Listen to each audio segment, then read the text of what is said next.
Depending on your definition of cuteness, you either love Furbies or despise them. But besides weird memes, haunted toys, and bizarre controversies about Furbies spying on you and hacking electronic devices, there's a whole fandom dedicated to the nostalgic furry robots. While the Furby Fandom is home to Long Furby and other interesting fan creations, it's also riddled with drama, scams, and dating cults. Also, there's a whole fraction of people who hate Furbies so much that they post about destroying them and are generally very hostile towards the fandom. They also called for Furby mass extinction, yeah. But what exactly is a Furby? Why are people crazy about them? And how is it holding a knife despite having no hands? Furbies are interactive pet robots from the 90s. They were designed to resemble owl-like or hamster-like creatures and were heavily inspired by other virtual pets like Tamagotchis. Thus, Furbies need to be fed, played with, they need to learn stuff from humans, and they also sleep. They were also programmed to depend on their owner to increase our emotional attachment and further bonding. All of this aimed to convey that Furbies are real, sentient beings and could be actual companions. Fan theories and creepypastas heavily use this trope and often try to pass it off as a fact.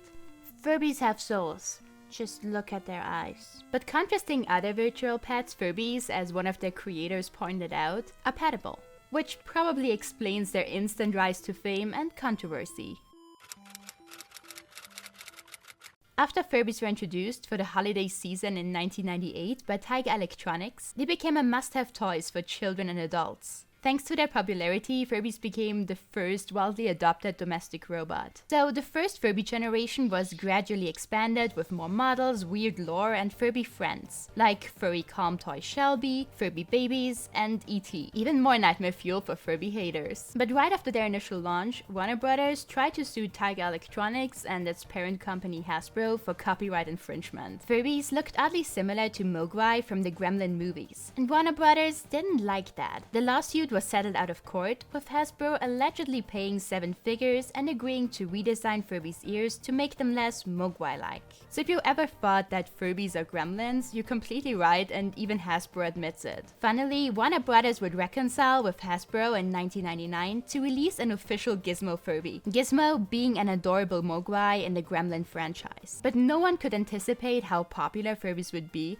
and what kind of chaos they would unleash in the US. As soon as Furbies hit the shelves, thousands of people would line up in front of toy stores even hours before they opened, just to secure one. When stocks ran low, customers engaged in Furby melee. According to news reports, 2 women got injured when a stampede broke out at a Walmart in Illinois. Displays were knocked over and bystanders got trampled by panicked Furby shoppers in Denver. And Furby-obsessed customers in Texas cussed at Walmart employees and threatened to fight them. Meanwhile, a Tiger spokeswoman commented that while they are excited about the cool new toy, any responsible parent should not behave irrationally and just tell their kids that they'll buy the toy later if they can't get it now. Allegedly, Tiger wasn't even to blame for the shortage mess, because toy stores would order fewer Furbies than they actually needed, because they were under the impression that they could just put them on back order and receive them in time for Christmas. Nonetheless, as Furby stocks depleted rapidly, the Furby black market flourished, with individual furballs selling anywhere between $100 and $300 online, and via advertisements in papers. Because online shopping wasn't as omnipotent or popular as today, and also people were scared of it. And rightfully so, because a lot of people never received their online ordered Furbies. Due to the immense response, Dave Hampton, one of Furby's creators, went into hiding with his family in Tahoe National Forest. According to him, he was scared that frantic parents would come to his home and demand furballs. So he moved to a remote home without electricity and kept the names of nearby towns a secret. Furby fans were a scary bunch back then. Furbies were also equipped with, at the time, pretty new technology. Infrared detectors, speakers, microphones, and sensors allowed Furbies to react to their environment and interact with other Furbies. Features like movement detection, responding to loud sounds, voices, and touch further fed into the illusion that Furbies were alive and intelligent. Maybe too alive for some.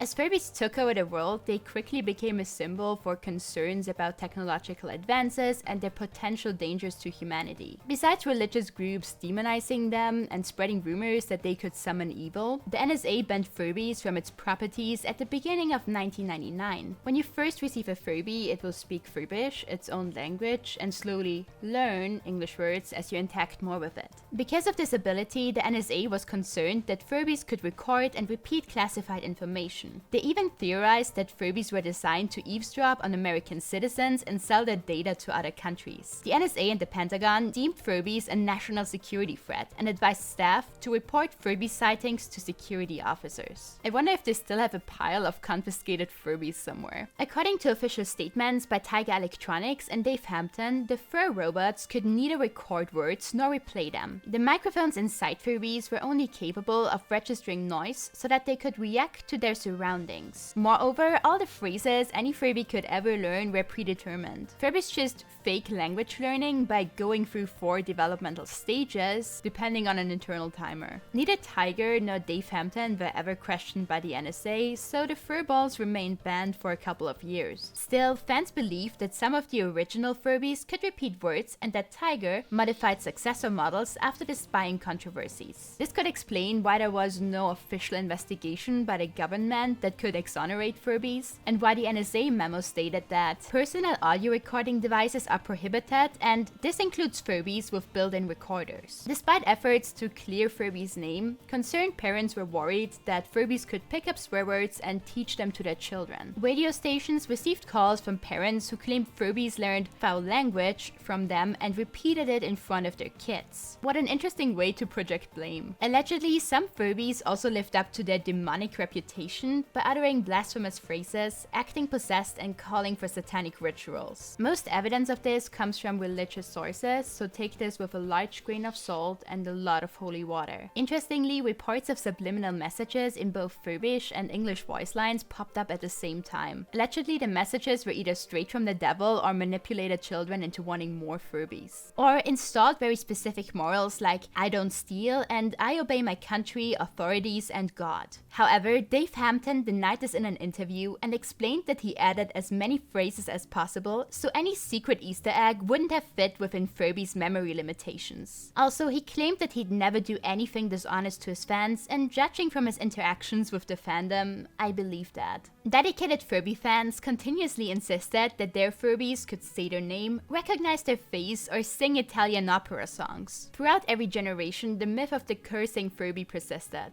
Even though people who tried to teach American Furbies Japanese failed horrendously. A lot of children who used to play with Furbies didn't know that the language learning part was most likely fake. So once they found out, they felt extremely robbed of fond childhood memories and nostalgia. But things got even worse in the summer of 2000, when parents complained about Furby buddies, the stuffed toy version of Furbies, dropping the F word and slurs. Squeezing pink or yellow Furby buddies would allegedly trigger offensive phrases instead of the default hug me. Again, Tiger addressed this issue in an official statement and claimed that it was just Furby's enunciation that made the phrase sound questionable and that there was no way anyone could have ever tampered with the toys. They also mentioned that they would release new models soon and that the old versions would get pulled from the shelves anyways, which should fix the issue. That's a bit shady. Still, some Walmarts precautiously removed the problematic Furbies. But Furby's security risk arc wasn't over, because the Federal Aviation Administration raised concerns that Furbies could interfere with flight equipment. To prevent Furbies from hijacking planes, passengers were prohibited from playing with the furball during takeoffs and landings. Some airlines like Qantas completely banned Furbies on board, while others like Air New Zealand required their batteries to be removed. While this sounds extreme, a small subset of the first Furby generation could pick up and mess with radio frequencies. However, this proved benign because it mostly affected other toys, TVs, phones, and also most of the malfunctioning Furbies were pulled from the shelves. Similarly, some hospitals banned Furbies because they suspected their low-level electromagnetic waves could mess with medical devices.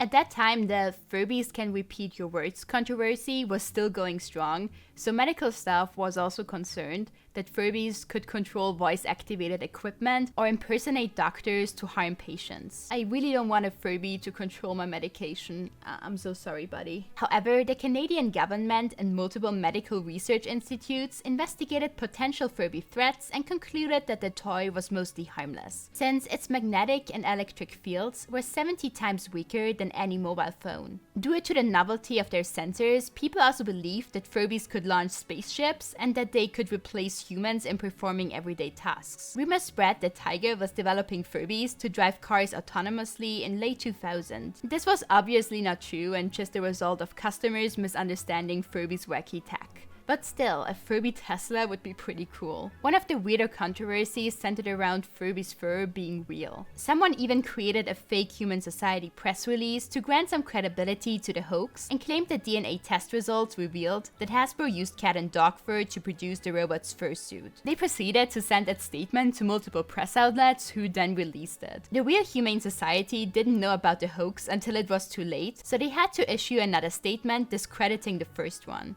Thankfully, Tiger clarified that only a lot of acrylics were killed in the name of Furbies. Even though the first Furby generation translated to 14 million sold copies, the 2005 reboot was a complete flop. Hasbro, the company that gave us My Little Pony and other merchandise-driven franchises, took over Tiger and redesigned the Emototronic Furbies or Furby 2 to look more like a real owl and attract little girls. Classic Hasbro. The new Furbies could also convey emotions due to facial motors and a pliable rubber beak. But because of this, their expressions and general aesthetic scared children and made adults uncomfortable. Especially the smiling, surprised, and sad Furby faces terrified people. Caleb Chung, one of Furby's inventors, believed that people thought the new Furby was creepy because it was more lifelike than prior models, but also looked more robotic and less charming. Thus, it was too deep in the uncanny valley, despised by many, and stayed on the shelves. The hate for Emototronics was so intense that people posted videos of destroying them brutally on early YouTube. The destruction methods ranged from death by microwave to setting them on fire, crushing, or cutting them. Later, the Emototronics would be known as the Forgotten Generation, become increasingly rare and even received their own dedicated fandom. Their prices skyrocketed after 2017 because the fandom considered them artsy, full of personality, and an essential part of the 2000s. Depending on the localization, Emototronics also had different abilities, so collectors would go after specific ones, like Furbies that could tell the future. Seeing the era of the ways, Hasbro released a new generation in 2012 based on the original Furby, but with more tech and interactivity for about $50. The new version had expressive LCD eyes that could display almost everything, improved sensors, motors, and most importantly, an app. This allowed Furbies to be even more like Tamagotchis because owners could play with them digitally and physically. However, the interaction part caused Dialware Communications, a company that manufactures technology for toys, to sue Hasbro for damages in 2016 for copying their patents relating to communication between toys and apps via sound. Half a year later, the lawsuit was thrown out by the District Court of California because the patent's claims were too broad, completely outdated, and didn't describe any idea that should be protected.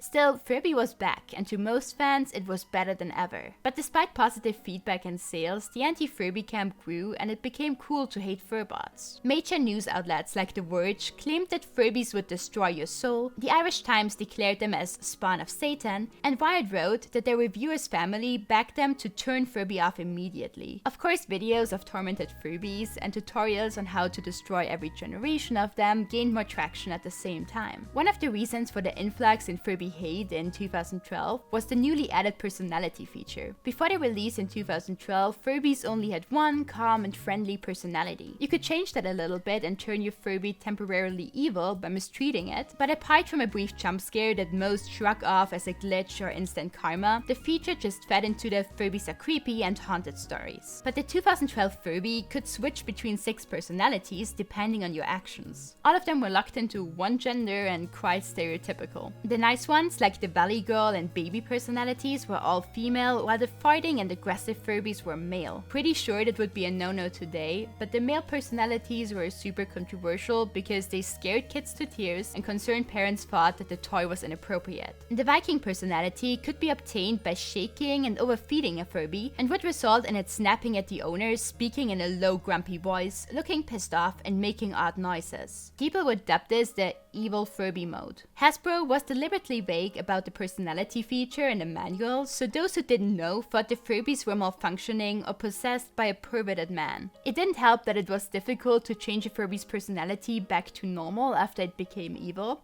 or that the personality switch itself was horrifying.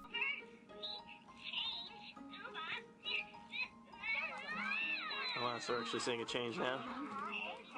So it's gonna be a different personality by the end of this? Meanwhile, some enjoyed the menacing Viking and followed WikiHow tutorials on how to turn the Furby evil or prank their siblings by changing the Diva Furby into a farting bastard. Also, this generation sparked the Twilight Alicorn controversy with this infamous picture. The image was originally meant to promote the 2012 Furby model, but ended up leaking that the My Little Pony character Twilight Sparkle would become an Alicorn. And the My Little Pony fandom really didn't like that one. The success of the 2012 Furball paved the way for many more models that relied on their own apps. Thus, the Furby Boom was released in 2013 with updated LED eyes, even more interactive features, and a resemblance to Mao and Bao. Shortly after their initial release, the Booms were almost impossible to find, so again the black market rose and scalpers sold them for around $100. Since the Furby Boom model was only compatible with its own Furby Boom app, their demand increased, and fans were upset because the app granted players access to multiple new games and means to take care of their Furby. One of the novelties were Furblings, virtual Furbies that hatch from eggs laid by your physical Furby after you made it happy. Interestingly, rumors of a Furby video game popped up before the Furby Boom models were released, because Hasbro trademarked the name Furblings for media use. But we just got a Tamagotchi mobile game. Hasbro also didn't change or explain the personality issue, but just changed them and made it easier to switch back to a nice Furby mode. Sadly, the apps of this generation got removed from the App Store in 2021 because Hasbro failed to upgrade them from a 32-bit application to a 64 one. So if you have a Furby of this generation, your only hope really is outdated hardware and the Google Play Store. The final generation of Furbies would arrive in 2016 with a price tag of $100 and a weird joystick on its head. The accompanying app, Furby Connect World, was required to use the new Furb and allowed players to build virtual villages for Furblings and let Furbies take a massive dump in a virtual toilet. The Furby truly became a controller for a cozy RPG with poop. Sadly, the connection between Furballs and app didn't work, so Furby stole Christmas when around 10,000 customers couldn't get their Furbies to come alive on Christmas Day. The glitches ranged from the app getting stuck at 70% to simply crashing or the Furby disconnecting every few minutes. Hasbro responded by telling angry customers that they need to check device compatibility and reset the app as well as Furby, or in other words, try turning it on and off again. People posted online that it took them multiple hours to get the Furby working and that their children were inconsolable after they saw their robot pet die, which ruined Christmas. Besides connection issues that never truly got fixed, the app also featured in-app purchases. This is always a dangerous combination with kids, so naturally, parents got surprised with super high credit card charges. Most of the real money items were cosmetics, but a few granted players advantages in the game, rendering it pay to win. I guess that's why Hasbro decided to upgrade this app. Yet functioning Furbies entailed major security risks. Because their Bluetooth connections weren't encrypted, the toys could be easily hijacked without any physical interaction. Researchers found that anyone in a radius of 100 feet could hack Furbies and turn on their microphones to talk to their owners or record them. So the NSA was right after all. The FBI specifically warned about toys that could connect to other devices or the internet because cases of hackers spying or tracking children were actually on the rise. In countries like Germany, consumer protection services advised parents to destroy smart toys and called them illegal surveillance devices. But don't worry, the Furby Boom is safe because it operates on ultrasound and that's neither very long range nor hacker prone. Although Furbies were discontinued in 2018, fans still hope that one day a new fluffy robot generation could rise. As to why they vanished from stores, many speculate that interest just decreased over time and that they got replaced by Squishmallows or Hatchimals. However, the disappearance could be partially due to a cancelled Furby movie. The Weinstein Company was set to produce the partially live, partially CGI movie, but dissolved because of the Harvey Weinstein allegations in 2017, and the Furby movie was never completed. Hasbro is big on promoting toy lines with TV shows and movies, so postponing new Furballs and until a new 60-minute commercial was ready would make sense.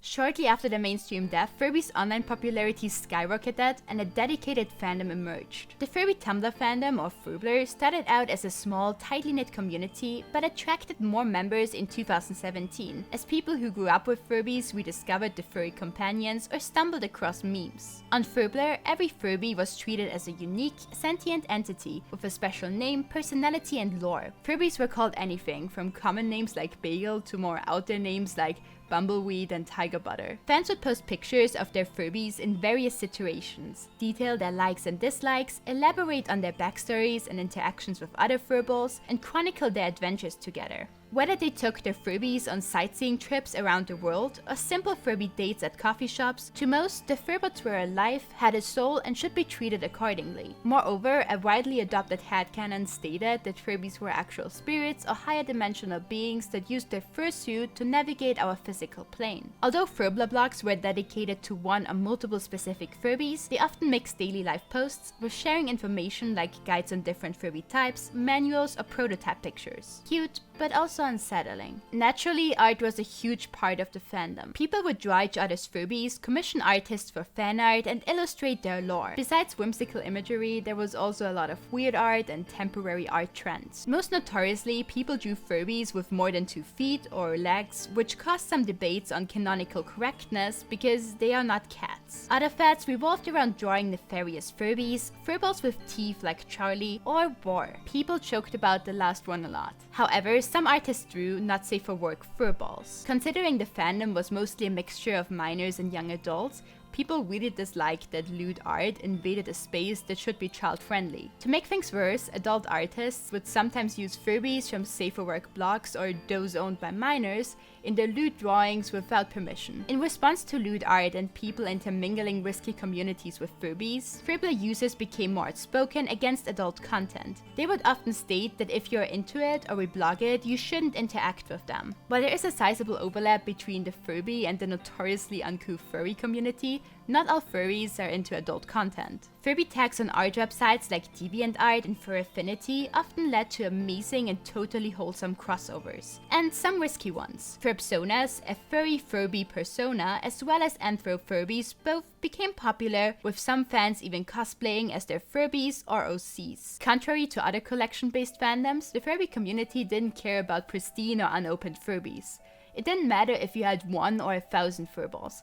If you loved them, you were a part of the community and accepted. Fans just wanted to give new life to old toys and celebrate weirdness. This resonated with a lot of people in the fandom who empathized with Furbies that were forgotten, broken, or labeled as creepy. Furblr became a safe haven for anyone who was labeled an outcast due to disabilities, mental health issues, or their sexuality, because Furbies were rejected by society too. The fluffballs themselves are canonically inclusive, since their manual states that they are more like angels and are not divided into male and female, but rather choose whatever fits them best. This is why you see images with the captions "all Furbies are trans, gay, and non-binary" floating around on Furblr. Also, their cuteness and floof help fans cope with trauma and stress. I mean, look at it. You know you just wanna pet it and that it will heal your soul. Due to this sentiment, Furbies weren't merely sold, but adopted. Fans would go out of their way to rescue lonely furballs that had been abandoned in thrift stores, basements, or in unfavorable conditions like a forest. The Furby Bumbleweed was rescued by a Tumblr user, Taro Furby and Chill, after an image of it buried in the California desert gained traction on Reddit in early 2018. It took her 1 month to track down the original poster and convince them to mail it to her. But in the end, Bumbleweed, the forest spirit, was restored and got famous on Furblr. Funnily, Bumbleweed is often used as a haunted or abandoned Furby in creepy content, even though they're safe and well-groomed now. Similarly, defunct Furbies aren't thrown away or mistreated, but loved by the fandom. Their imperfections are personified. So a Furby with a faulty light or infrared sensor is blind, ones that don't talk are mute, and hypersensitive motors yield nervous Furbies. In auctions or adoptions, damaged Furbies started to sell more than their perfect counterparts in 2018, and generally they were more popular. A strange side effect of the adoption culture was that people asked members that had large collections or were well known in the fandom to sell or give away their Furbies. This sometimes upset owners because people claimed that they already had enough furballs, others deserved them more, or that they could take better care of them. It's the comfort character rant all over again. If you adopted a Furby, you were in for the long run, because the fandom aimed to give them forever homes, and rehoming them shortly after purchasing them for personal use was extremely frowned upon, with the exception of refurbishment services that repaired Furbies for a fee and sometimes bought old Furbies with the intention of fixing and cleaning and selling them. Another common practice was to rescue Furbies from bad actors in the community who either neglected their maintenance or modified them in a way that could damage the robot. Extensive modifications were largely disliked around 2017 because people mutilated and destroyed Furbies for them. Clay Furbies and other creations that used only the faceplate of older Furby models and added a custom body were the most controversial mods. Since fans were emotionally invested in the well-being of Furbies, they would buy heavily modded ones and try to break them to recover the original parts. This was especially common with clay Furbies that were made to look like celebrities or popular characters like Homer Simpson, since Furblr users organized to buy all of them up. Meanwhile, some argued that destroying an artist's work isn't Genki either. No matter where you stand on the debate, the comments underneath clay Furby posts are just excellent. We love baby Homer. Fans especially voiced concerns that Furby sacrifices were necessary for creating custom pieces, made original Furbies even harder to find, and that knockoff faceplates could be used as vegan alternatives. Sometimes the fandom also attempted to rescue Furbies from bad people in the community by adopting as many as possible from them. Because they deserved better, and people thought that if someone was a scammer, a troll, or discriminatory, they'd also mistreat Furbies. However, small customizations like different fur colors, some glitter, crystals, or replacement parts were accepted and encouraged. Probably the weirdest and most gruesome popular mod back then was exchanging eye chips, because it involved sticking hot glue onto a Furby's eyes to yeet them out. But the results are extremely pretty. Also, some customizations and general Furby maintenance required fans to skin their Furbies, which resulted in funny Furby soup pictures when washing said fur. Some didn't want their Furbies to be naked during the process, so they wrapped them in tiny towels or socks. Furbies like Tracer and Uranium Flea represent widespread customization techniques in the 2017 fandom, as well as mods based on origin stories. In Uranium Flea's case, the Furby arrived with busted batteries, so the owner decided to paint them with glow-in-the-dark color, add glitter eye chips, and give them a fitting name. There's also a dark side to early customization days, because some Furblr users would repaint original and quite common Furbies and list them in auctions as rare official ones. Thanks to the available information on official Furbies, the scam was pretty harmless and not many people fell for it. Also, customizations on Furbies could easily add up to $100, so even if someone fell for it, they probably didn't regret it, though you shouldn't scam people. The fandom's view on extreme modding slowly changed in 2018 when Oddbodies took Furblr, Twitter, and the rest of the internet by storm. Oddbodies are handmade Furby creations with a Furby face but a completely different body. Anything goes as long as parts of Furbies are involved. Cinnamon Roll can be a Furby. Isabel, call her Furabella from now on. Oh, and your favorite book is an Oddbody too. Initially, people put Furby faceplates on plushies and added limbs or other decorations. Even early on, Oddbodies disturbed parts of the community who wanted them to be tagged as gore or body horror. Of course, Oddbody fans didn't like that something they adored was considered disgusting, so they compromised on the name and tag Oddbodies. Perhaps the most famous Oddbody type are Long Furbies. These long boys incepted at the beginning of 2018 with a drawing of a fluffy, log-shaped Furby by Furby Fuzz, who wondered, what if Furbies were longer? Fast forward to May, and the Oddbody fittingly named Long Furby was born. Since they were the first of their kind, Long Furby is the mother of all other long boys and loves pizza according to their lore. Soon after Long Furby was posted to Furblr, people started to draw fan art, make their own Long Furbies, and post memes that would take over Twitter and Instagram. Most memes centered around being playfully weird, celebrating the odd uniqueness of Long Furbies, or ominous messages that fed into the surreal horror of Oddbodies. Some Long Furbies, like Hodgepodge, were eldritch entities or could see the future after all. Due to Long Furby's darker elements and people calling them terrifying, Long Furby enthusiasts proclaimed that they were an actual cult and would organize group cult activities and real-life meetups.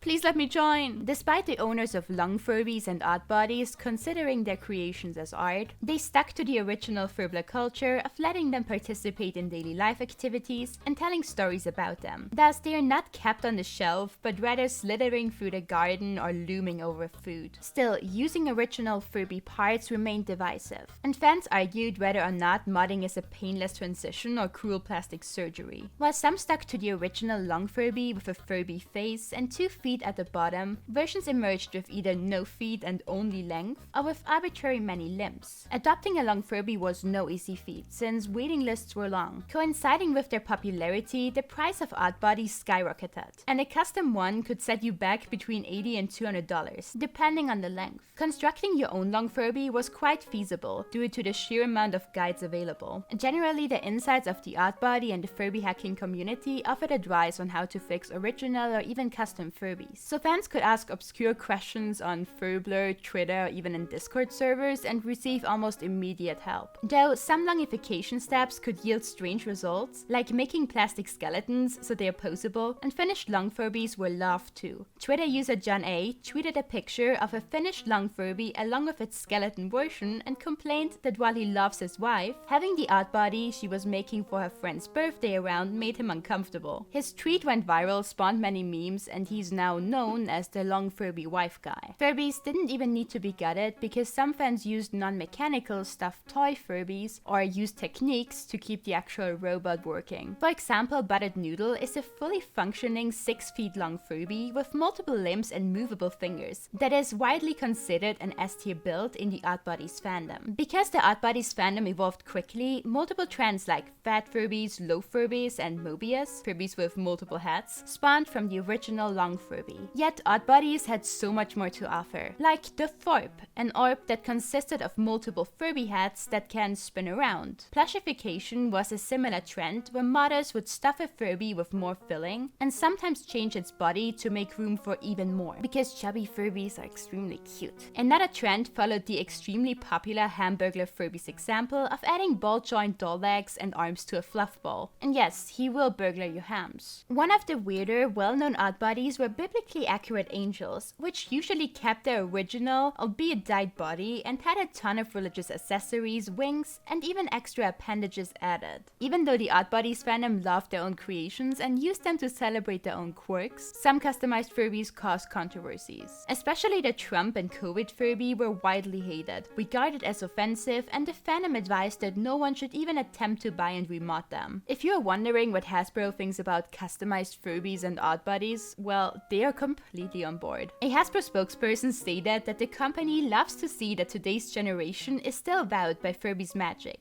and that the Furby creature appeals to everyone's sense of wonder. I love how the statement was phrased in a similar ominous way to an Oddbody post. But yes, Furby's magic is ever present in the Oddbodies community, as it offers a sense of belonging to everyone and everything that's perceived as weird and different by others.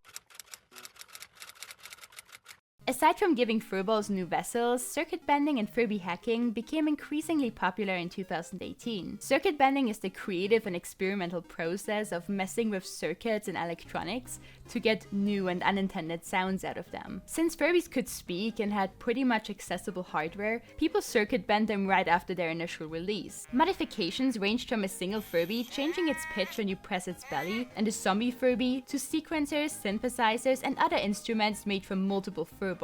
One of the most viral circuit bend creations is the Furby organ created by Look Mom No Computer at the beginning of 2018. In his Furby organ video, he showcased an organ-like instrument made out of 44 fused Furbies that could be tuned, woken up, and of course played. Because he couldn't take his massive creation with him, he also made a portable version, but due to wiring constraints, all of the Furbies are nude. Despite people stating that the Furby organ fills them with existential dread and that the furballs look soulless, the instrument became a meme and brought more attention to Furby hacking. The world of hacked Furbies brought us wonderful creations like a skinned Furby reading your emails, a Furby controller, and finally swearing furballs. Yes! Fans shared how to use sensors and inject custom files to turn your Furby into an alarm or Cartman from South Park. Tutorials and detailed technical dissections date back to early 2000 websites like Furby Autopsy. Because the Furby Connect was easier to hack due to its unsecured Bluetooth connection, projects like OpenFurby and Fluffed enabled modifications of their software. All you had to do was download a mod onto your Furby and computer, and it could say, record, or display anything you desired. However, if you truly want to run custom code, you really have to tinker with the hardware. So things like Furby Alexa take a bit more of engineering.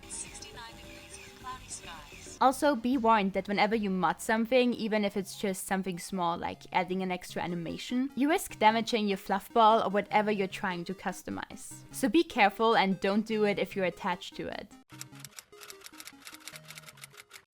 While the Furby craze waned in Europe and the US, the Furbots still remained relevant in Japan, and modding was a huge part of the Japanese fandom. Furby Club was a series of 4, now impossible to find Japanese guidebooks on Furbies published between 1999 and 2000 that offered general information on merch, releases, along with customization tips. These ranged from sewing patterns for Furby clothes to tutorials on granting fluff balls a new body with wings. Japanese Furby Twitter is still pretty active and comprised of multiple fan clubs who follow Club Furby's content style. Interestingly, the less loved 2000 models are huge in the Japanese community and often get dressed up in different fashion styles. Furby Hacking was also extremely popular in the Japanese community, and there's even a video of a maid customizing a Furby. Because of Furby's success in Japan, Hasbro hosted multiple exclusive events, including an invite-only Furby Summit in Harajuku in 1999, during which event-limited models were sold. Japan got a lot of exclusive Furby content, like the palm-sized Furbies and even a rhythm game called Dancing Furby, which allowed communication between physical Furbies and the Game Boy Color. Furby launches in Japan were often celebrated with special promotions. During first-gen releases, mascots would roam shopping districts, while a Furby baby hatched from an egg surrounded by nurses for the Furby baby launch in Tokyo. To promote the 2012 Furby models, Hasbro collaborated with the idol group Momoiro Clover C to produce multiple commercials and a song partially in Furbish. The US releases had their fair share of weirdness too. The New York City Toys R Us Furby baby launch event in 1999 featured a pregnant, human-sized Furby who was rushed to the hospital and gave birth to baby Furbies. The Japanese McFurby commercials are interesting as well because they feature sentient Furbies living in the forest and are orchestrated by Ronald McDonald's after he kidnaps children. Honestly, all McFurby commercials are quirky and unsettling, but it didn't stop the success of the collaboration. McDonald's and Hasbro continued to release Furby Happy Meal toys ranging from working miniature Furbies to keychains and plastic figurines up until 2019.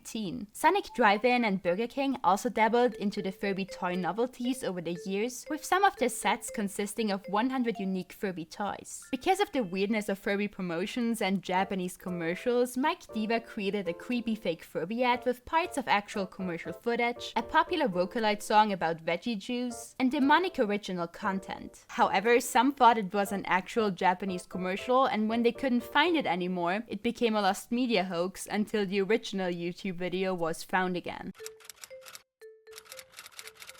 Japanese Furby merchandise also included actual lost media and items that were so rare that they were considered urban legends. The most mythical Furby merch is the slice of life manga Furby Paradise, which followed the Furby Fa and their tribe.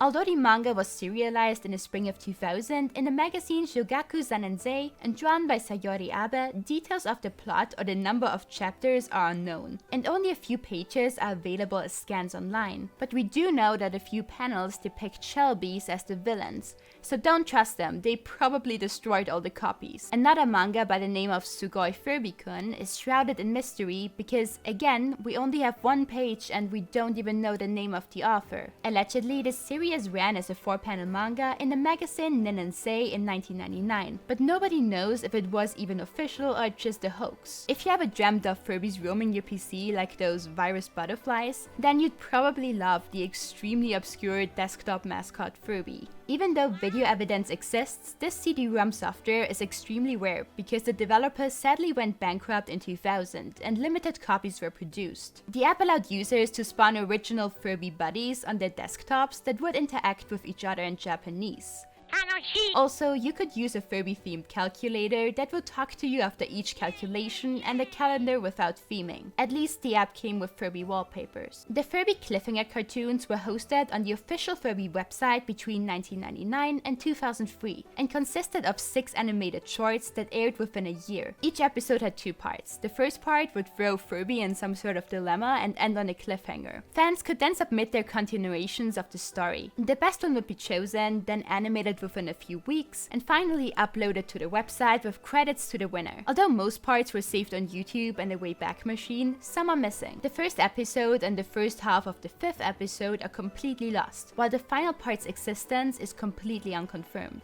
Moreover, the official Furby websites are mostly lost to time too, because only a small part of them was sadly archived. Old links just redirect you to Hasbro's Furby Connect app promotion page with a single furball staring at you. It's a real shame that you can only access them via archives and that a lot of the games and Furby information on releases was never recovered. The original Furby website was more like an early internet virtual world that you navigated by exploring Furbyland City while the same song was looped. Every building linked to a different page, like one where you could make an email address or a Furby website, and the city's sky changed depending on the time of day. Of course, the site featured flash games that allowed you to design your own Furby, write a Furby story, or take care of a virtual Furby. But the best part was Babyland, where you could watch a Furby giving birth without going to Toys R Us in New York City. Also, some parts, I assume those were early social network and virtual Furby elements, were hidden behind a free Tiger membership. The first Furby website was also ported to German and Japanese, but sadly the German version was completely lost along with its Furby Town and exclusive minigames. Rather than a virtual world, the Japanese website was more like a promotional site but still featured cool information on Furby events. Hasbro changed the official websites for the 2000 models and added the Feed My Furby flash game that looks oddly similar to those inappropriate children games, like Pregnant Elsa. But don't worry, you're just babysitting a Furby and you have to feed it the right stuff so it can ascend to the moon or else it dies. Who came up with that? The short-lived German and Spanish sites consisted solely of one interactive Flash-based Furby island and had even more virtual Furby games. Although most content was lost when the site shut down in 2006, some snapshots and games survived. From 2012 to 2016, Hasbro revamped the official English site again to advertise newly released models and most importantly for Baka. They also added special content for the apps like Furblinks that could be unlocked by scanning QR codes or downloading DLCs from the website. Also, good news if you wanted to play Dancing Furby, because a Flash version of the game appeared on all versions of the site and still works. Aside from official websites, many fan pages have joined the ranks of lost media. Mystic Fortress, an early internet page, cataloged links to popular Furby fan pages, forums, and other virtual pet communities, and even Furby Hate websites. Today, most of these links direct nowhere and almost none of the websites have been archived. Still, Mystic Fortress itself offers a ton of valuable information on Furbies, games, and memes, like the "You know you're too attached to Furby when" page in nostalgic Web 1 style. Even though the community aspects like a virtual pet forum or live chat are sadly gone, some like the Furby stories and sighting blogs are still up. It's a great browsing experience if you're into exploring early internet nostalgia, or if you want to see the first group-sourced comprehensive Furblr version. Most collectibles are worth more when they are older, but because Tiger produced a surplus of first-generation Furbies, they're easier to find and cheaper than older and more scarcely bought ones. Due to their accessibility and nostalgic look, fans often prefer to use the first-generation or original Furbies for mods. But when customization became a main focus of the fandom in 2019, the price of every Furby generation skyrocketed. Fans often blamed modders who damaged Furbies for removing them from circulation and thus making them harder to find.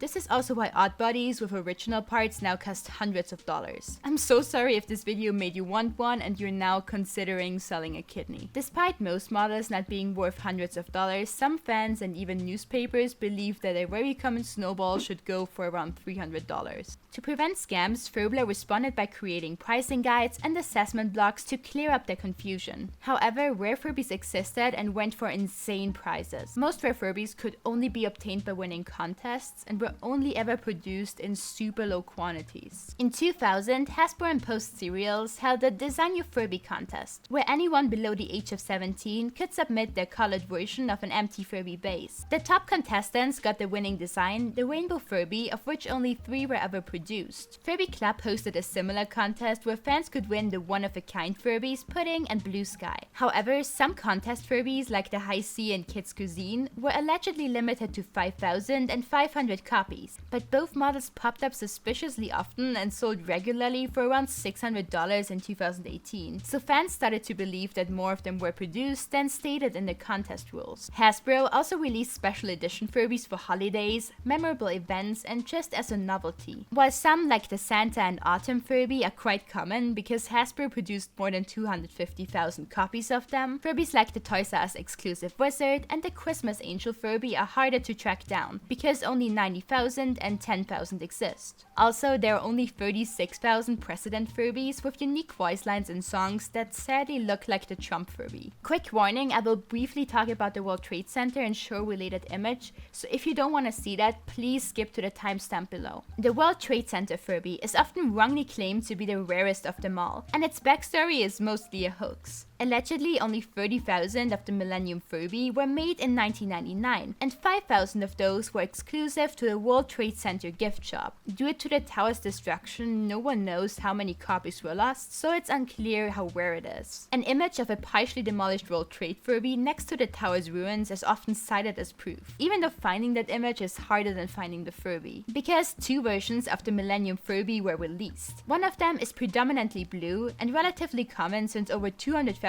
units were released in December of 2099, while the World Trade Center Furby had the inverse, mostly silver color scheme and was limited and only sold in August. Although part of the first Millennium Furby copies were exclusive to the reseller Shopko in Wisconsin, they weren't sold at the World Trade Center gift shop. The rumor allegedly started, just like all good urban legends, in a now deleted Facebook group. It was then posted to the most popular Furby wiki page after one of their admins saw the rumor and thought it was true. Since information on the Millennium Furby is hard to find, it's nearly impossible to verify how many were even produced.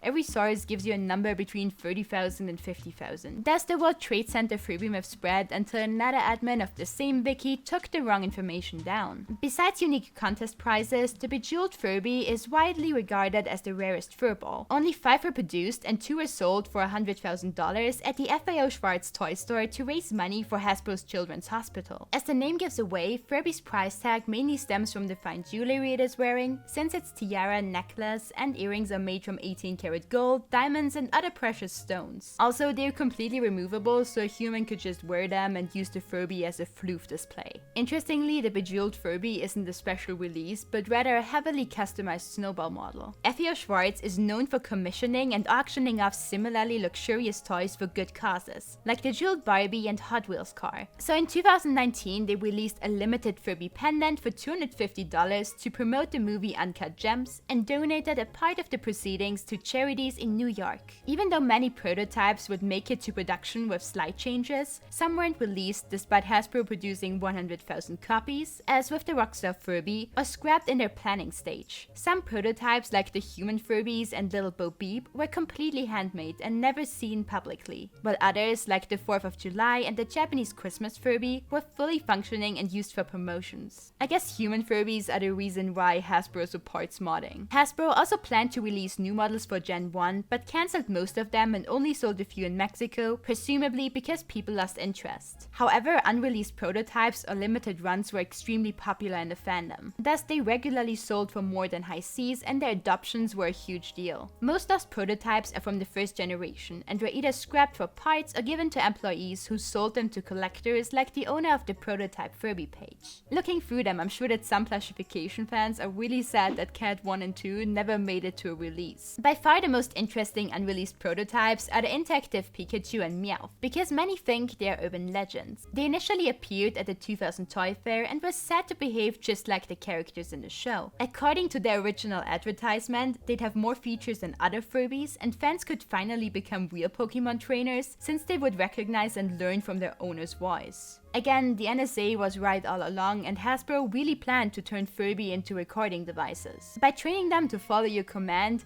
you could prepare them for battles with other interactive models.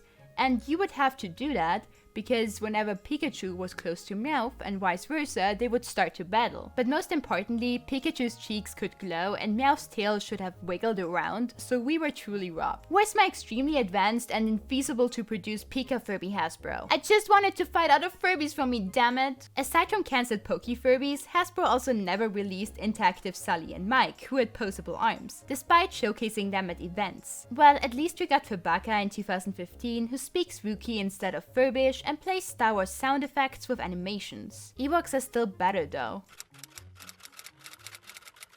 Fans didn't limit their love to the original Furbies. Bootleg furballs gained their own cult following that adored them for similar reasons as imperfect Furbies. Whole websites, blogs, and communities were devoted to compiling information and collecting fake Furbies. Some fans even shared how to make your own. Knockoff guides were needed because there were so many, people kept on confusing them with real ones, and every country had their own version of Furby. The clones themselves ranged from convincing to toys that were similar in spirit. Some of the more official looking ones were Boomy, Kubi, or Fubi as Yahoo Toys like to call them, Poopy, Ferdy, and Marmo the Moon Angel. Yeah, they were really creative with the names. Personally, I prefer the more out there models like Tonkuri the hamster, Popo the penguin, and PlushiePath. Peepy is a line of parody Furby fakes by Item Label with its own catchy theme song and the description, after committing a dangerous and disrespectful crime, Peepy is out on bail and ready to come to your house. I'm ready too. Although both bootleg manufacturers are unknown, some notable toy companies made Furby fakes as well. Nissin, who's known for producing cup noodles, gave Furby-esque foxes away as prizes, while the Japanese distributor for Furbies, Tomy, sold Robonagi, an android Furby. Interestingly, many fake Furbies spoke Furdish, which is a bootleg version of Furbish with some exchanged vowels. But Hasbro didn't share the love of fake Furbies. Initially, they only warned fans about replicas, called out Dubby specifically, and posted a reminder that Furby imports from the US are illegal on the official French website.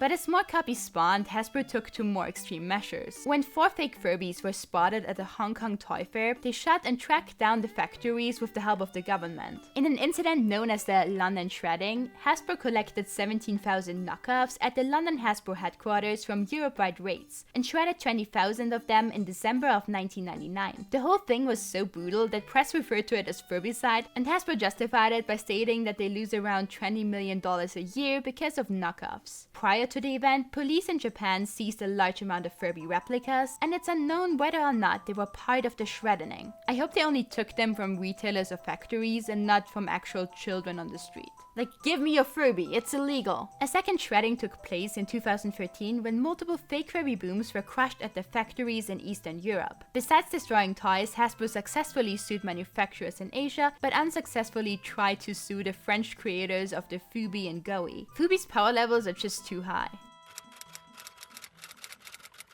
Furbies have intriguing lore and even more interesting fan theories surrounding them, and a lot of inconsistencies. There's not a single official Furby history book. Rather, their story is spread across manuals, box descriptions, and tags, and it kind of evolved with every Furby generation. Thus, the initial Furby poem states that they originate from Furbyland, which is an island floating in the sky. A tribe of furballs jumped off the cloud-tucked island to come to Earth, but the Shelby manual and training guide reveals that's just a misconception, and the island is swimming in an ocean 1,000 feet underground and has a green light source. That's so random but also mystical and has a lot of the Ring vibe, so I'm into it. However, the first concept sketch shows UFOs and Furbies in space. Fans also pointed out that the Furbish word for sun is the same as stars, so really the first gens are aliens and the rest of them just evolved from the aliens or separately. The guide further states that Furbies need to bond with a complex life form to reach maturity, and that they left the island to find humans because the Eons, a tall, slender, and translucent species who they connected with before, all died because of climate change. How does this not sound like aliens but underground? Moreover, Furbies seem to live for up to 125 years, could fly with their ears, have been on Earth for millennia, and connect with people for a lifetime, so if their human best friend dies, they return to the tribe and become elders. So Furbies aren't pets no matter how hard Hasbro tries to market them as such. And the giant Furby scene in the Mitchells vs. the Machines was very accurate because Furby Lore states that elders are OP.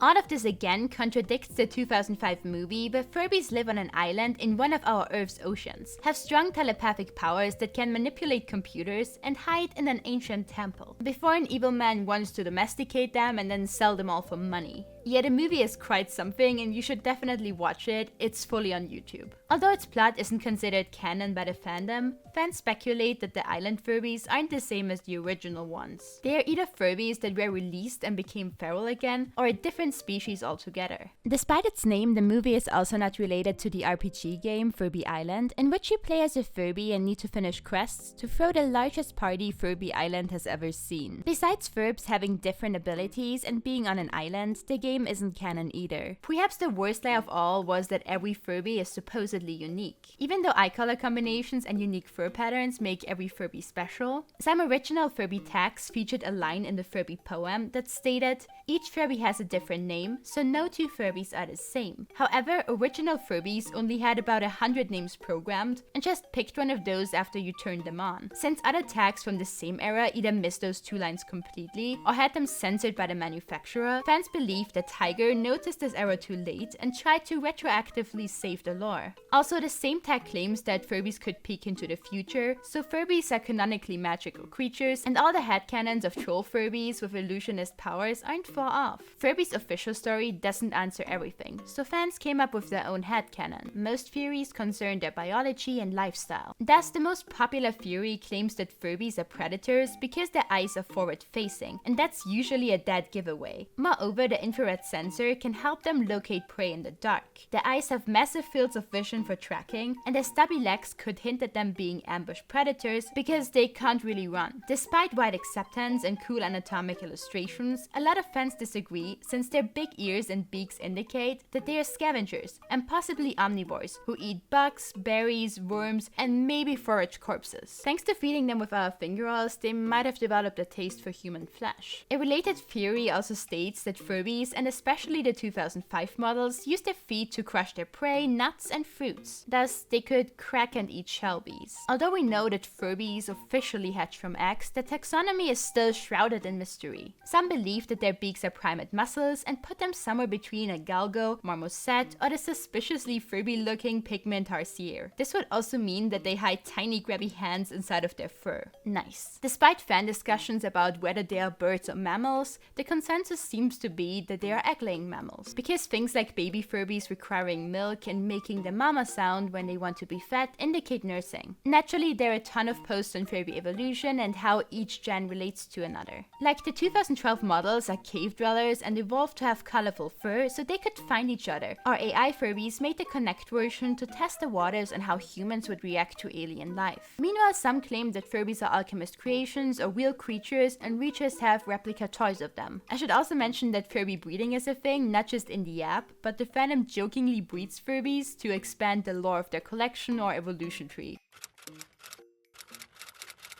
One can't simply talk about Furbies without mentioning evil Furby. Due to a plethora of glitches and people feeling unsettled by the furballs, urban legends of cursed Furbies flooded the internet for decades. Since you couldn't switch the original Furbies off, they'd wake up in the middle of the night, make weird noises, and say ominous things like "feed me" or "I can see you." Reportedly, Furbies would also react to things that weren't there or strange house-setting noises, which made people believe that either a ghost or intruder was roaming their house. The fluffballs really gave more credibility to the whole monster underneath your bed thing. Removing their batteries to shut them down or stop them from talking didn't really work either, because they had an internal memory that kept the information on their language skill level and their name. But people didn't know that, so when Furbies came alive after getting debatteried, everyone thought they were haunted. I like how skeptics even thought something paranormal was going on, and everyone just accepted that Furbies could be possessed. There's nothing we can do about it, it's just ghosts. Thousands of stories of sentient Furbies that traumatized children, scared adults, or had features they really shouldn't have had were posted on early social media platforms like LiveJournal or MySpace. Even today, they still haunt Reddit and fanfiction sites because people love to share evil Furby tales. Despite internal batteries enabling almost unlimited horror, glitches terrorized their owners even more. Low batteries sometimes caused Furbies to get uncomfortably low voices, slur their words, distort their outputs completely, and scream as if they were being heard.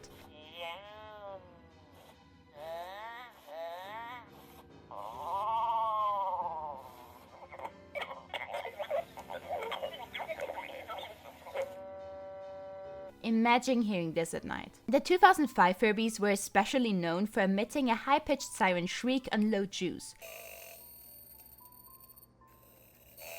But the original Furbies and other models would produce high-frequency beeps as well. Though this was just to communicate with other Furbies or the app, it freaked people out because only some adults and mostly children and pets could hear it. The 2005 models would also sometimes just cycle through all emotions at once until their batteries got drained. While the 2012 Furbies flashed their eyes rapidly or failed to display any animation while moving, which made them look dead. Also, if you bought the wrong type of battery, the eyes would just slowly go darker. However, Furby booms would increase the eeriness factor because they'd sometimes play static noise when they were close to water or would completely refuse to reset. This resembles the 3 gremlin rules to keep mogwais from turning into a menace by never exposing them to sunlight, nor letting them touch water, or feeding them after midnight. Naturally, some urban legends state that if you do those things with Furbies, they'll also turn into a murderous demon. Like the killer Furby in that one infamous Wattpad fanfiction that just waits for its owner to go to sleep to make a human sandwich out of them. Pink and Blue Furby Connects had this weird glitch where the eyes would show undiscernible images and bugged animations while playing again static noise and making clicking sounds, just like in The Ring. Me Sleep Again was yet another bug that caused original Furbies to get stuck in a loop of waking up and going to sleep immediately.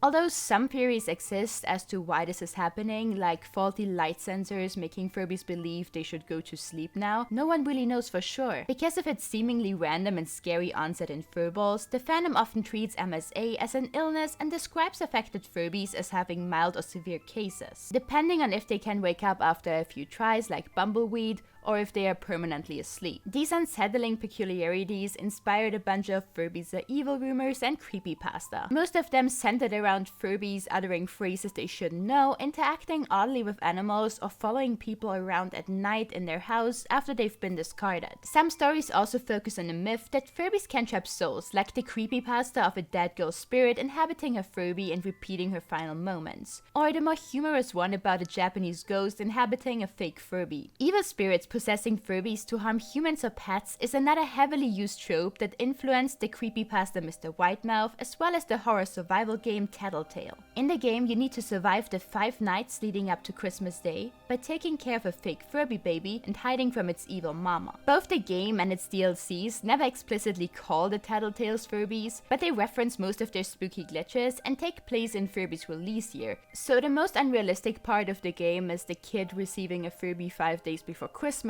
when in real life they were all sold out at this point.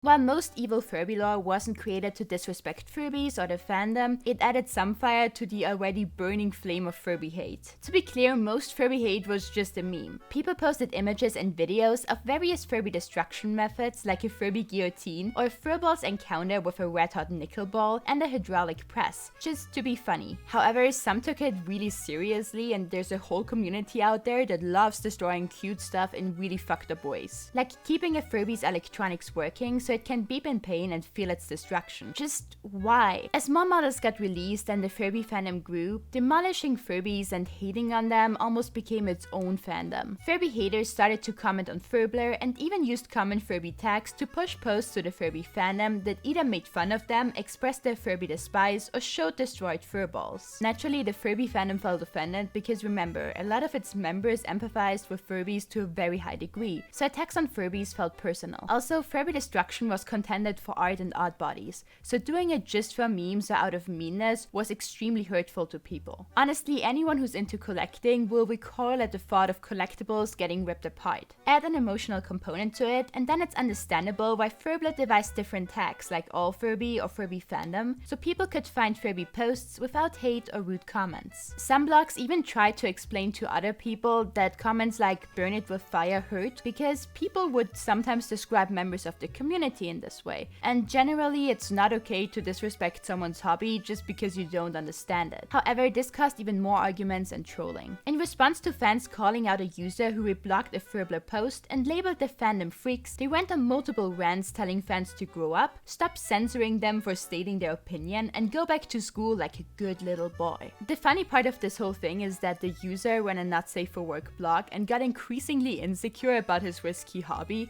while accusing others of being weird. weird, despite no one ever attacking him. Similarly, when a blog suggested jokingly that people should use Furby positive language, some completely lost it. One person disagreed with the post quite aggressively, suggested people should just move on like they did, posted apologies after receiving harsh backlash, and then retracted them only to double down on their hate for the fandom. They also put a reference for the drama into their bio and tagged selected posts for a good laugh. Interestingly, their initial hate post kickstarted the involvement of the Not Safe for Work blog and their lengthy rants. Another user reblogged a positive language post to tell the fandom to burn Furbies with fire and get up and get over it. After getting called out, they then argued that it's okay to say Furbies should be burned because people also say that about snakes and spiders. You probably shouldn't do either, but burning animals alive is another tier of gruesomeness that no one should aspire to reach. In both instances, the drama calmed down after a couple of days and kind of became a meme, so whenever something would pop up in the tags that reminded people of that, they just joke about it and bring it up. Also, don't think that Furby Hate was just an online thing, because many fandom members reported that they actually faced harassment in real life. Some said that their friends would use any occasion to tell them that their hobby is weird, bully them, or straight out tell them that collecting Furbies is just sad. If you have friends like that, just run. They'll never be supportive of you or be nice to you. Though the Furby fandom was thriving on Furblr, Tumblr's ban on lewd content in late 2018 threatened them. Not because Furblr was full of weird stuff, but because Tumblr's algorithm wrongly flagged Furby blogs and suspended them. Many believed that Furblr's outspokenness against spicy and lewd children's content could have led Tumblr to believe that their blogs were uncouth, while others thought it was because lewd blogs would often reblog Furby content, which caused Tumblr to misclassify it as inappropriate as well. Despite saving efforts from blogs to clean up everything that could trigger any lewd filter, the Furblr community calmed down a lot in 2019,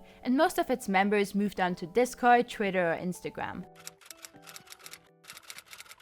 As with any larger community, the Furby community had its fair share of drama. While most controversies are lost to time because the original Furblr and Twitter posts got deleted, some community members, like the person who saved Bumbleweed, archived summaries. Furby confession or discourse blogs were a place where fans could submit their posts about the community and also stir up controversies. Even though submissions were anonymous, people presumed to know who was behind the post and would often reply to callouts. Some even threatened others by submitting "I know your address" rants about specific posts or people. The admins themselves often joined the discussion, got aggressive, and insulted users on a regular basis. This led to their reputation of being biased, only picking submissions about people they hate, and diverting attention from their own controversies. They also didn't require any proof and mostly operated on allegations, making it really easy for people to impersonate others. What a flawless system! To the surprise of virtually no one, most confession blogs got either deleted by the owners or by Tumblr for harassment and other TOS violations, but a few tamer ones are still up and running. The most infamous Furby Fandom controversy involves multiple extremely popular creators getting linked to or even drawing lewd lolly content themselves. Since there are a lot of minors in the Furby community, this was a huge no-no. Generally, lolly stuff is even controversial in the anime and manga community. Authors tend to get pretty bad backlash if they do stuff in that direction. Even though almost everyone is probably a 1,000-year-old dragon maid, it's not socially their jobu, especially on Twitter. Moreover, the Furby fandom was already fighting against people lumping them in with uncouth accounts that like children's aesthetics and the word daddy a bit too much. Having prominent figures in the fandom being into these types of activities and aesthetics as well, and also using Furbies and their childlike roleplays, was not a good look. Around the same time, lewd blogs would pop up that made adult Furby memes referencing lewd acts or dressing Furbies for the occasion with chains and whips. The largest one was literally called Not Safe for Work Furby, and things on there weren't really bad, but still nothing a 12-year-old with a love for furballs should see. So to stand against lolly and daddygate, Furblr founded the Safe Furby tag, under which anything all Furby suitable and safe for work could be posted. Everything that didn't fit Furblr's purity culture of keeping everything child-friendly and happy was ostracized in and outside of the tag. Considering the consistent Furby hate, I don't blame them. But what exactly safe for work entailed caused long discussions. To some, anything that was remotely adult, like cigarettes or alcohol, was off limits. To others, destroyed Furbies or lewd expositions were good points to draw the line. When fans posted Furbies with blunts or weed-inspired mods like the Long Furby and the Safe Furby tag, people labeled them as disgusting, accused them of promoting drug use, told them that what they posted was dangerous, and that there is no normal Furby fan over 25. Weed Furby fans responded by calling their accusers discriminatory and ableist because to some, weed is medically necessary. Needless to say, April 20th was a complete disaster for the fandom and the tag because more and more people posted furballs smoking the devil's lettuce. Things got even worse when TERFs flooded the tag with images of gore and violence, allegedly. According to some fandom members, that never happened, and while TERFs were invading Furby spaces, they only shitposted and never spammed obscene pictures. Some fans speculated that it was just classic 4chan trolling, but seeing how many people from the LGBTQ+ community that are super vulnerable are in the tag, it wouldn't surprise me if TERFs actually targeted it. While most scams were limited to shady listings or people pretending that their customizations were rare Furbies, the fandom still had some bad sheeps. One popular fandom member allegedly never shipped some Furbies he sold to community members because he couldn't afford shipping costs. Meanwhile, he adopted even more pets and asked people online for money to support them, but then went and allegedly spent it all on expensive demon Furby commissions. The Furbies he did ship were in worse conditions than described or had undisclosed smells. When all this went down, people looked at his animal posts and found that he was hoarding animals and wasn't taking proper care of any. Like, he kept pets alone when they should have companions, and he wasn't keeping them in proper enclosures. Because he scammed people out of Furby, some of his customers opened PayPal disputes and used that as proof to get him banned from Discord servers. After the initial storm calmed down, he then contacted one mod who booted him and was a custom Furby artist to commission a podge. Even though he initially hid his identity from them, they found out and weren't comfortable working with him. So he threatened to call them out on his blog, blamed them for feeling unsafe and the toxic fandom, and told them that they are mentally unable to handle commissions. That's some amazing conflict resolution. Of course, he denied all of the claims and gave some pretty convincing reasons for the accusations, like needing funds for unforeseen pet emergencies. So everything I said is alleged and only based on multiple publicly available statements on Tumblr and Twitter. There were also some instances of people buying emergency sales lots with rare Furbies and then selling their rare ones individually for $2,000 each, instead of purchasing and offering them for an appropriate price. However, in one case, a very young fandom member produced fake screenshots and accused Furby, another very controversial fan, of scamming them. Furby then provided proof that they weren't overcharging for a furball, but in doing so, their fanbase and other users started to harass the kid. Allegedly, the kid's friends messaged people in the fandom that they were in the hospital because of a self-ending attempt and posted a hospital bracelet as proof. A few days later, people learned that none of this was true, not even the friends part, and the kid disappeared from Furblr. But before they quit the fandom, people also found Discord screenshots of the kid making bad jokes and insensitive statements about trans folks. The kid then apologized and stated that they used to be trans, so they can't be discriminatory, which started a whole other hate storm. People accused him of just acting as if they were trans for attention, despite them getting surgeries and going to therapy, called them not valid and a TERF, and tried taking the Furbies away. The harassment caused by their statements only started after they spoke out against the most popular confession blog, which then reacted by posting countless negative submissions and screenshots about them, including posts that mocked them for faking a self-ending attempt.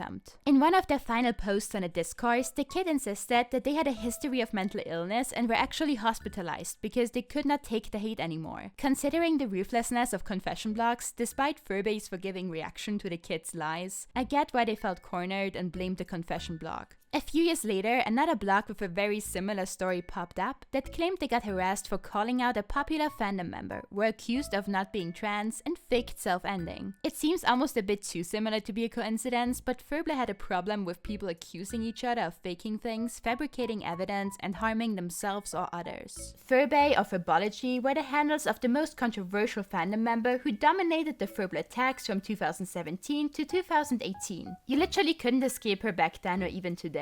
She initially amassed a cult following by posting her enormous collection, sharing valuable information, identifying Furbies for others, and being a nice creator who's been in the fandom for a long time. But then horror stories of her scams and odd behavior popped up, which completely split the fandom's opinion on her. Initially, Furbology wanted to sell some of her collection for a reasonable price, so people who couldn't afford them off eBay could get one. Yet when a kid offered her art, she demanded free art for a lifetime in exchange for a very common Furby. She also agreed to trade trade a Furby for a clock, but then never shipped the Furby and kept the clock because the member she was trading with didn't want to give her admin rights to the Discord server. Moreover, she flaked on multiple Furby orders after people had already paid for them, refused to refund someone who needed the money to cover hospital treatments, and even tried to charge them extra for shipping. Some Furbies that made it to their new owners had undisclosed defects like MSA because she didn't believe they were real. As more of her shady selling tactics surfaced, people started to dislike her, made call-out posts to vent, and even used confession blogs to warn others about her scams. Specifically, people shared evidence that she'd often convince fans and minors to pay for Furbies via PayPal's friends and family function. If you're not familiar, this feature should only be used for sending money to your closest circle and never for buying stuff because you can't get a refund. Also, providing goods via friends and family is against TOS. Reportedly, Furbologhy overcharged for fans' dream Furbies and priced Furballs up for people knowing little about the Furby market, all while claiming she'd give them a good deal and work with people's budget. Because of the massive backlash and people dedicating whole blogs to her scams, she ditched the Furbologhy handle and rebranded to Furby. Allegedly, she picked that name because the URL used to belong to a popular fandom member who left the fandom and she wanted to impersonate them. Furby had changed her handle before when she got into hot waters for allegedly stealing from a friend, and seemingly went through cycles of befriending newbies by gifting them their first Furbies, causing controversies and getting defended by stans. Some of them allegedly spammed adult content on Discords that collected evidence against her and posted the server invites to 4chan to cause more trolling. After laying low for a bit, she regularly bought large Furby lots from Craigslist and allegedly harassed another Furblr member after they bought one before her for a whole month. Reportedly, Furby continued to scam by raising prices for Furbies after people had already received them. In one case, she charged a 16-year-old an additional $100 for a Sunrise Furby because a similar model sold for more on eBay. When the teenager posted about it, the blog got swarmed by Furby fans, threatening them and telling them to off themselves. Classy. Allegedly, Furby also made fun of the teen for having autism and planned a hate campaign on her Discord, which of course got leaked. Furby then banned anyone from her Discord except the people actually leaking the messages. It's important to note that Furby was probably not totally evil, but rather had a bad spending and hoarding problem. She owned over 400 furballs and frequently posted Furby purchases exceeding $1,000, despite posting about financial issues. Moreover, Furby would regularly outbid fans in auctions to the point where people in the fandom knew that they had no chance of winning against her. Thus, fandom members blamed her for single-handedly driving up Furby prices and buying preferably rare furballs, which made them even harder to track down. But people really despised how she treated her furball army. While most of them were squished into boxes and rarely displayed, Furby decided to sunbleach, aka damage, one of her 8 extremely rare kid cuisines. But her most featured and favorite Furby Swampy arguably had it worse because it went from being a well-loved frog to a grotesque unwashed nightmare. Furby maintained some of her other furballs well, but took pride in never cleaning Swampy, even going as far as labeling his deterioration stages as errors of Swamp. At first, it was just a part of Swampy's brand, but as his hygiene decreased further, people pointed out safety and health concerns. After all, Furby put Swampy next to food, animals, and clothing in multiple pictures, and even let other people's hold him. Even though his ears fell off, his fur became tacky and he was covered in grime. Fans suspected that he was a potential breeding ground for bacteria and that the weird dark spots on his belly were actually mold. However, every friendly suggestion to clean him was met with Swampy's perfectly fine and Furby fans defending his iconic look. The ensuing cleaning arguments got pretty personal on both sides and caused a larger discourse in the Furby fandom on how often you should clean your Furbies, probably before they rot. As far as we know, Swampy was never cleaned, but Furby commissioned a lot of fan drawings and there's even an art blog dedicated to him. Even before Furby's scams got exposed, she posted weird things like claiming that all Furbies in existence should belong to her. Because Furby posted an image of Swampy with a trans pride flag, she assumed that every other post of a Furby and a pride flag was inspired by her, and even messaged people to ask for credits. Furby also asked the fandom to partake in a survey for her research on comfort objects and the Furby community. However, users who indicated that they were trans or queer when replying to the gender and preference questions were allegedly interrogated about it and sometimes even told that their identities were invalid or too complicated. Generally, a lot of fandom members received very intimate questions about their love life from Furby. Because of this, her now deleted Instagram and a post promoting her own not safe for work work blog, people in the fandom strongly believe that she's part of an adult cult. This escalated quickly. While Furby returned to Tumblr after most of her controversies, she stopped posting in late 2020, deleted most of her controversial content, sold a large chunk of her Furbies before that, and privated her social media accounts. I'd like to point out that some of the weirder allegations, like the cult thing, stem from other Furby creators, and while they could be true, we should take them with a large grain of salt. Fandom members faked screenshots of her bullying or scamming others before,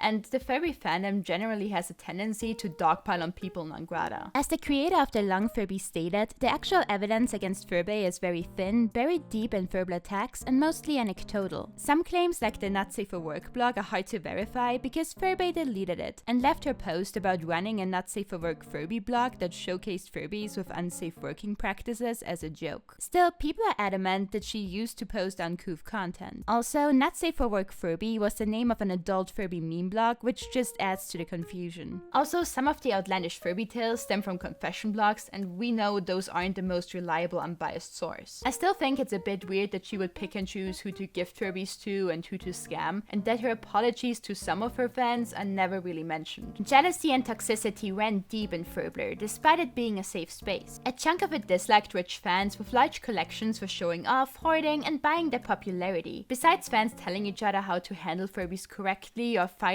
over someone's collection publicly, people were quick to call others out for plagiarism and send hate mobs to them. One creator sold fan art of Furbies inserted into classic paintings, but since they didn't draw the original painting and just added Furbies, fandom members declared that they were profiting off of others' work and thus an art thief. Despite the images being public domain and their fans defending them, they were scared away from the fandom. This sucks because their content was top-tier meme material. Similarly, someone tried to gatekeep another artist who produced cute Furby pins by alleging that their art was lazy and that because they only owned one Furby, they weren't really a part of the fandom. Also, they crossed adult themes with Furbies, which no actual fandom member would ever do. However, almost everyone agreed on hating the NFT Furby project that tried selling original viral Furby memes for multiple thousands of dollars. Thankfully, no one bought them. The memes are really good though. Although the Furbies Have Soul spiel was mostly emotional or cheeky, one fandom member was completely convinced that their Furbies were alive and started to feed them real food. They then proceeded to upload an even to outsiders extremely disturbing video of them destroying a Furby in an attempt to repair it. They also posted a graphic manifesto detailing how they'd intimately abuse anyone who would dare to hurt a Furby. People who experienced the whole thing would often throw up. It was that bad. Clashes between minors and adults on Discord or Furbcard got even worse before the Great Furblr Exodus. Because adults were upset about Furblr's child-friendliness enforcement, felt weird talking to kids, and were sick of minors bullying them, they made their own servers. Some teenagers then accused them of being discriminatory and manipulative. Leaking private information in callouts, as well as resolving things publicly, was common on Furbcard, even when minors were involved. Furby drama was even worse when servers had underage mods like the Brotherhood Discord in 2017, which further justified the no minors allowed sentiment. Minors admitting to stealing prescription drugs and believing that they have the soul of a school shooter, but from a parallel universe where they never shot anyone, just added fire to the flame. Again, I don't want to end this on a purely bad note, so let's talk about Furby cake. Cursed Furby cake. Even though cursed cakes of any fandom have been a thing forever, one cake posted by 1 million furries went extremely viral on Tumblr. Their mom wanted to surprise them with a cute Furby birthday cake, but upon seeing the results, they decided to take blurred pictures of it that would haunt everyone's timeline. Fandom members adored the cake so much that more cursed cakes and also extremely artistic cakes followed. Naturally, some people outside the fandom got a bit spooked by it or memed on the cake, but overall everyone thought it was funny and liked it. I wish I could say the same about Furbies in general. Furbies themselves and their fandom had some major up and downs, but despite all the controversies, their charm and weirdness, in the best sense of the word, are completely unmatched. The fandom has become a safe haven or creative outlet for so many people that felt out of place or different, and that in itself is super wholesome. While it's sad that some people tried to destroy that, started witch hunts, or forced others to always be happy, the Furby community persisted and still focuses on creativity, self-expression, and acceptance, even if it doesn't seem like that at first. Also, the fandom gave gave rise to Oddbodies, and without them, the internet wouldn't be the same. But be warned, most people initially think that they're cool but nothing for them, and then 2 months later, they either buy a Long Furby or make one themselves. Side note, but after seeing a post about Hootie from Owl House being a Long Furby, I can't unsee it, and neither can you anymore. It's generally nice to see that Furbies are still loved, even though Hasbro has seemingly given up on them. For now. I'm still holding on to a sliver of hope because of that movie scene. All the odd stories, lore, and controversies surrounding Furbies are extremely intriguing, and I'm so glad they are preserved. Furbies were super nostalgic to me, and I loved seeing them in toy stores. But honestly, until I saw Strange Ian's video on Long Furby, I completely forgot about them. And with that, I completely forgot about Wolf, who survived my biting and throwing up fits only to be imprisoned in my uncle's basement for 24 years or so. I'm sorry you're still so roughed up and not working. We tried cleaning you, but I think you need more refurbishment. Hang in there, buddy. So I hope this video either reminds you of your old toys and some weird controversies surrounding them, or introduces you to Furbies and their bizarre history. See you in the next video, and don't forget to subscribe and like, or else Wolf will cry and so will I. You should sleep here again, okay? Be good.